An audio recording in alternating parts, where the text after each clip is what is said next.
తప్పుడు సాంప్రదాయానికి మీరు నాంది పలుకుతా ఉన్నారు. నేను చెప్తా ఉన్నా, మీ ప్రభుత్వం ఎల్లకాలం ఉండదు. ఇదే తప్పుడు సాంప్రదాయం ఒక సునామీ అవుతుంది. రేపు పొద్దున మీ నాయకులందరికీ కూడా ఇదే గతి పడుతుంది. ఇదే జైల్లోనే మీరంతా కూడా ఉంటారు. ఇది కూడా గమనించుకోండి అని చెప్తా ఉన్నా. ఒక తప్పుడు పద్ధతికి మీరు నాంది పలుకుతా ఉన్నారు.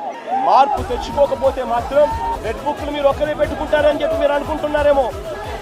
రెడ్ బుక్ పెట్టుకోవడం అన్నది చాలా సులభమైన పని. మీ విలేకరి కృష్ణకు చెప్పి, కృష్ణ నువ్వు ఒక రెడ్ బుక్ మెయింటైన్ చేయంటే కృష్ణ కూడా మెయింటైన్ చేస్తాడు ఒక రెడ్ బుక్. రవికి చెప్పి, రవి నువ్వు ఒక రెడ్ బుక్ మెయింటైన్ చేయ రవి అని అంటే రవి కూడా మెయింటైన్ చేస్తాడు. అదే పెద్ద ఘనకార్యం కాదు, గొప్ప పని కాదు. ఆ తర్వాత రెడ్ బుక్ లో పెట్టిన పేర్లన్నీ తీసుకొని వాళ్ళని ఇరికించడము, వాళ్ళ ఇళ్లను ధ్వంసం చేయడము, వాళ్ళ ఆస్తులను ధ్వంసం చేయడము, వాళ్ళ మీద దొంగ కేసులు పెట్టడము, ఇదే ఒక పరిపాలన కింద రాజ్యాధికారం చేయడం మొదలు పెడితే మాత్రం రాజ్యాధికారం ఎలా ఉంటుంది అంటే ఇప్పుడు చంద్రబాబు నాయుడు గారి పాలన ఎలా ఉందో అలా ఉంటుంది.